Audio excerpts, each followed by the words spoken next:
네, 정부의 의대 정원 확대 계획에 반발하고 있는 의료계가 파업을 예고하고 나섰습니다. 내일은 대한전공의협의회가 또 다음 주 금요일에는 의사협회가 파업을 하겠다고 밝힌 것인데요.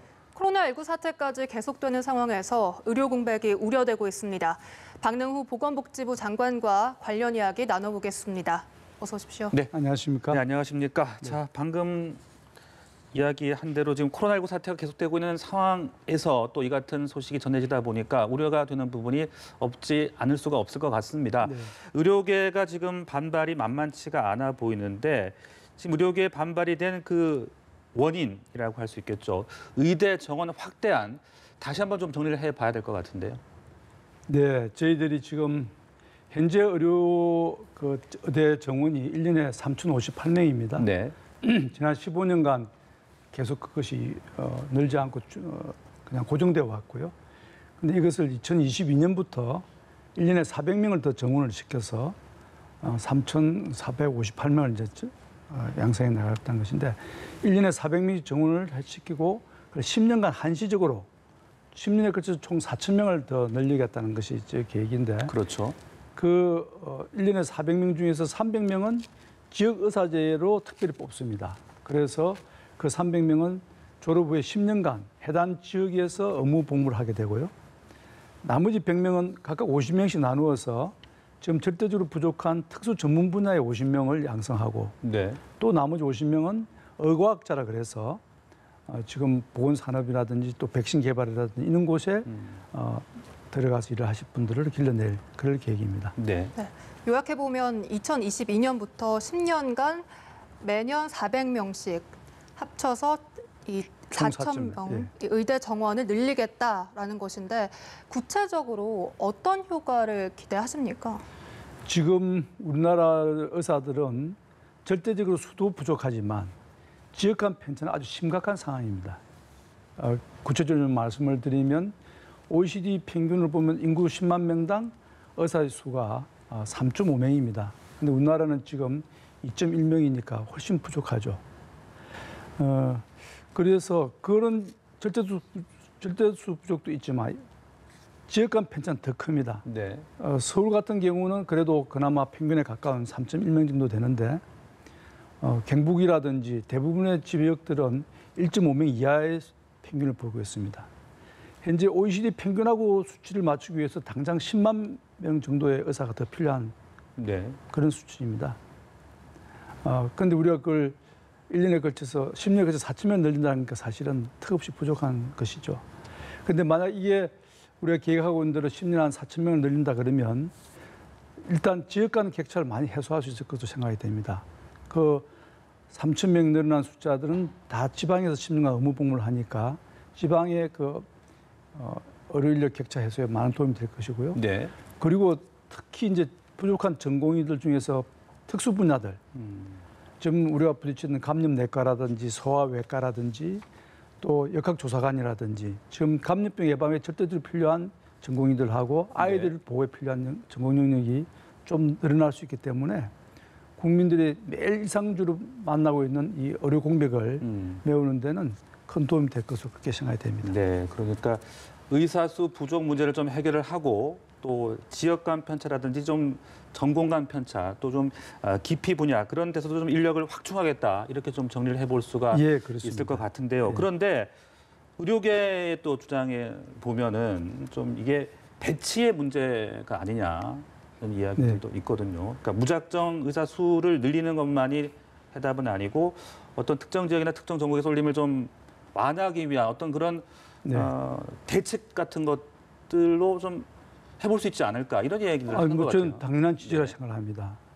의사 수를 그냥 무작정 더 늘린다고 해서 그분들이 꼭 지방에 근무한다는 조건이 없지 않습니까? 그러니까요. 그래서 지금 이번에는 저희들이 의사 수를 무작정 늘리는 것이 아니라 지역의 그 의사들 충분히 묵고 들을 수 있는 그런 좋은 유인책과 좋은 정책을 제안하는 지방이 우선적으로 정원을 늘려드리고요. 네. 그리고 물론 법적으로도 지역 의사제를 법제화해서 10년 이상은 이제 10년간의 의무 복무 기간을 두겠습니다만은 굳이 의무 복무를 떠나서 의사들 스스로 그 지역에 머물 수 있게끔 좋은 여건을 만들어 주겠다는 것이죠. 또 정부 차원에서 보면은 지역 가산제라 그래서 네. 지방에서 근무할 때는 동일한 진료를 하더라도 좀 더 높은 수가를 이렇게 지급하는 그런 제도를 포함을 해서 지역 의료 체계를 좀 더 개선한 체계도 저희들이 만들어 나가겠습니다.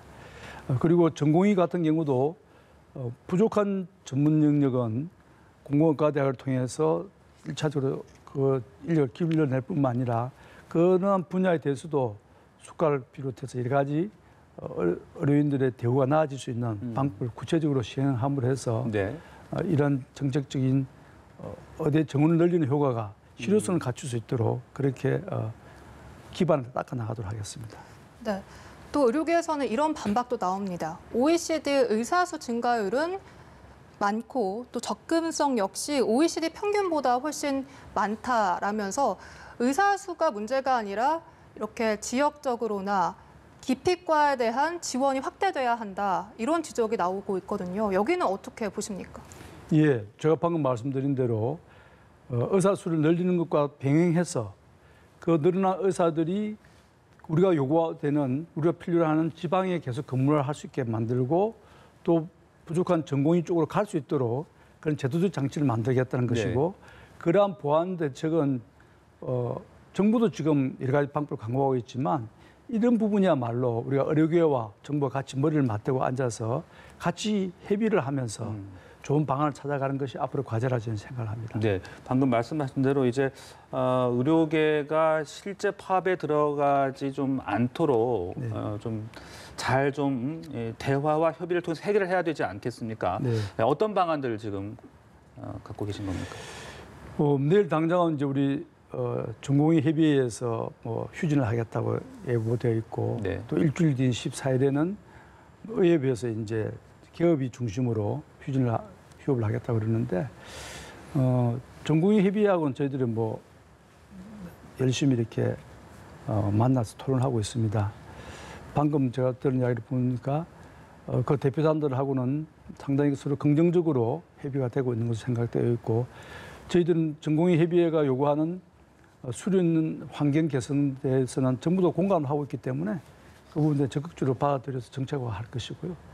그리고 의협에서 요구하는 여러 가지 사안들 중에서도 저희들이 또 경청할 바가 있다고 생각을 합니다.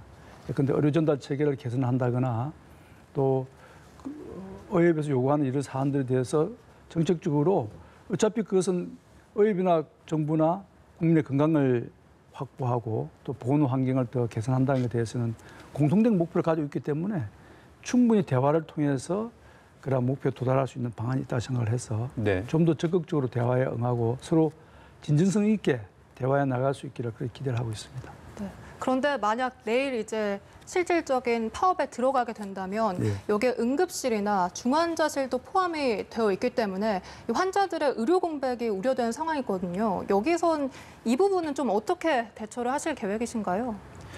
예, 그 응급실이나 이 중환자실의 그 의료 인력 중에서 특히 이제 전공의 부분들이 맡은 역할이 큰데 전공의 협의회에서도 그 분야에 대해서는 적어도 내일 하루는 대체 인력을 투입을 하거나 그러니까 교대 순번을 좀 바꿔서라도 의료의 공백이 생기지 않도록 자신들도 그 부분은 노력을 하겠다고 말씀하셨고요. 네. 또 수련 병원에서도 다른 인력들을 충분히 보강을 해서 적어도 그런 긴급한 의료 현장에서는 의료 공백이 생기지 않도록 최선을 다하겠다고 준비를 해오고 있습니다. 네. 정부도 좀 비상상황반을 가동을 시켜서 비상의료 체계를 지금 준비 중에 있고 적어도 휴진이나 집단 행동을 통해서 의료 공백이 생기지 않도록 네. 만반의 준비를 갖춰놓고 있습니다. 네, 모쪼록 좀 잘 조율이 돼서 큰 피해가 없었으면 하는 바람 네. 가져보겠습니다. 또 오늘 장관님 어렵게 모셨으니까 코로나19 관련 이야기도 좀 나눠보고 싶은데 네, 코로나19 사태가 이렇게 장기간 지속되다 보니까 우리 국민들도 힘들고 또 장관님도 얼마나 고생이 많으시겠습니까? 자, 이게 좀 코로나19 사태가 이게 좀 원만하게 해결이 되려면 무엇보다 이제 치료제, 백신 이게 과연 언제 나오나 많은 네. 분들이 너무 지금 간절하게 바라고 있거든요. 네. 어떻게 좀 보고 계십니까?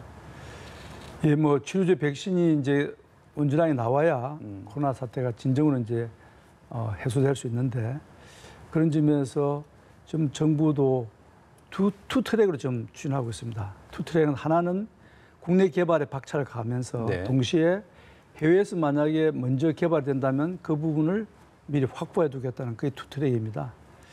국내 개발부터 말씀을 드리면 치료제와 백신에 대해서 각 제약회사에서 아주 열심히 하고 있고 정부가 범정부주로 좀 지원을 하고 있습니다.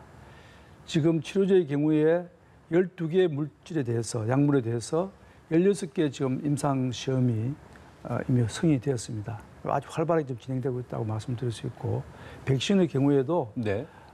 지금 뭐 내년 하반기 생산을 목표로 지금 백신도 박차를 가고 있는데 앞서 말씀드린 치료제의 경우에는 아마 연말쯤이면 국내 네. 첫 치료제가 나오지 않겠나 그렇게 기대를 하고 있고 구체적으로 뭐 녹십자 같은 곳에서 우리 국립보건연구원과 같이 공동 연구를 하면서 폐장 치료제를 위해 개발하고 있는데 이것은 아마 연말까지 좀 개발될 것으로 저희들 기대를 하고 있습니다. 네. 네, 그런데 일부 선진국들에서 네. 백신 사재기 현상이 극심해서요.